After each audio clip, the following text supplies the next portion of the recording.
muito mal feita, né? Uma dessas coisas é a política de desarmamento. Ok, mas todo mundo que é a favor do desarmamento é porque eu faço essa associação, arma de fogo igual a morte. Quanto mais arma de fogo tem, mais morte vai ter. Isso. Então, imagino que é por isso que as pessoas que são a favor do desarmamento conferem?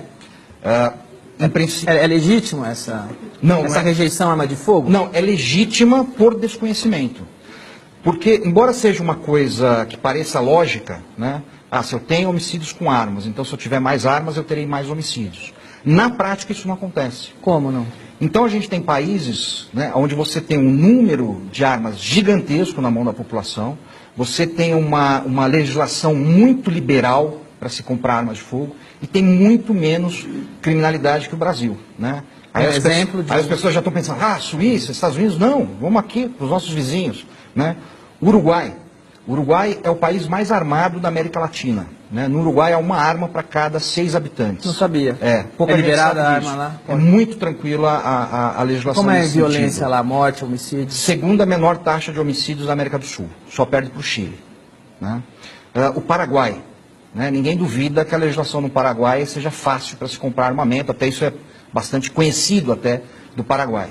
É a terceira menor taxa de homicídios da América do Sul e vem caindo nos últimos anos. Por que quanto mais arma a população tem, menos tem homicídio? O bandido fica com medo de assaltar e tomar um tiro? Aí nós temos duas teses, né? A primeira é o seguinte, uma coisa não tem nenhuma relação com outra, né?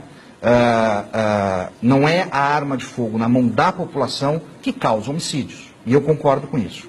E a segunda questão, que também é um peso nisso daí, é o seguinte, nos locais onde o acesso às armas de fogo pela população é mais facilitado, o criminoso, ele prefere um crime que ele não entre em contato com a sua vítima. Então, em vez de ele roubar o seu carro, ele vai furtar o seu carro. Ele vai enfiar o canhão em você, porque ele não sabe porque ele não sabe, não só se você está armado, como se o carro de trás está armado. Se o carro da frente está armado, se aquele cara que está passando do lado dele, porque hoje é assim que acontece.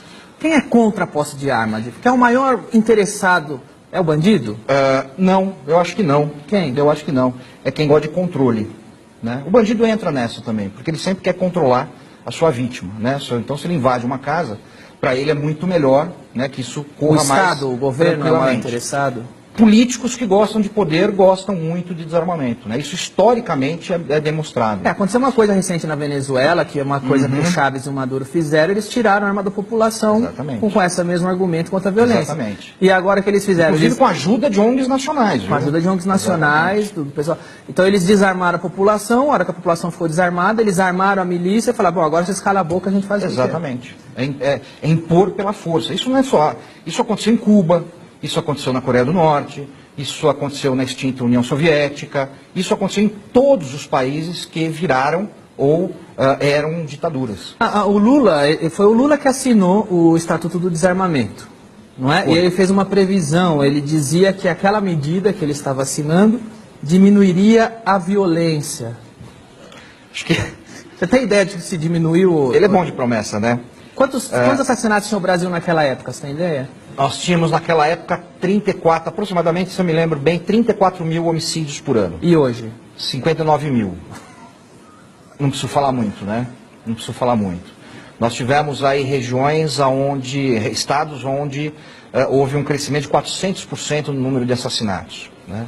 O número de homicídios cometidos com arma de fogo subiu na vigência do Estatuto de Desarmamento em quase 10%. Ou seja, os bandidos estão tendo mais acesso ainda às armas de fogo. Por uma questão muito simples, ele não precisa comprar uma arma legal. Ele não depende do mercado legal. Ele vai e compra.